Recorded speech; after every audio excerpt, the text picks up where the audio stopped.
Hello বন্ধুরা, তোমরা কেমন আছো? আশা করি সবাই ভালো আছো আর সুস্থ আছো। তোমাদের ভালোবাসায় আমরাও অনেক ভালো আছি। তো আমি রূপা, আমি নিয়ে চলে এসেছি আজকে একটু অন্যরকম ভিডিও নিয়ে।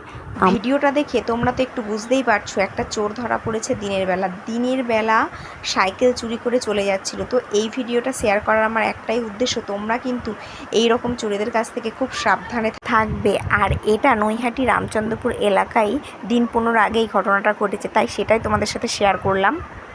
আমার মনে হয় না একা এইভাবে দিনের বেলা চুরি করতে কি করে সাহস পায়, নিশ্চয়ই একটা টিম আছে। তো তোমরা দেখো। তোমার নাম ঠিকানা তোমার সেটুকু তো বলো। এই দাঁড়া, চুপ করো, সবাই চুপ করো। বলো বলো বলো। হ্যাঁ, বাবার নাম কি? বাড়ি কোথায়? তোমার বয়স কত? বয়স হচ্ছে 24। 24 বছর বয়স? 24 বছর বয়স? 24 বছর বয়স কি 24 বছর ধরে চুরি করছো নাকি তার কম ধরে?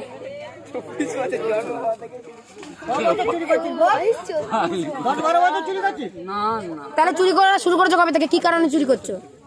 টাকার অভাব না কাজের অভাব? এই 3-4 দিন ধরে আমি এর সাথে এই 3-4 দিন ধরে কি টাকার অভাব না কাজের অভাব? বলো, তোমার কাজ লাগলে কাজ নাও, টাকা লাগলে ভিক্ষা করে খাও। চুরি কেন করবা তুমি? কার সাথে করছিস চুরি? আমি এই সাইফুলের সাথে এসেছিলাম। কি করবি সাইফুলের সাথে? পুরো নাম বলো, তোমার সঙ্গীতের নাম বলো। সঙ্গীতের নাম বলো, তুমি একা কেন ফাঁসবা ওরা? সাইফুল আর আরেকটা নাম বলো। ছেলেটা চোর, আর সাইকেল চোর, আর সাংবাদিক হলো এ না, সাইকেল চুরি করেছে। এই যে ব্যক্তি, এই যে ইনি হচ্ছে ভিকটিম। ওনার সাইকেল চুরি হয়েছে। দাদা, আপনি কিছু বলবেন?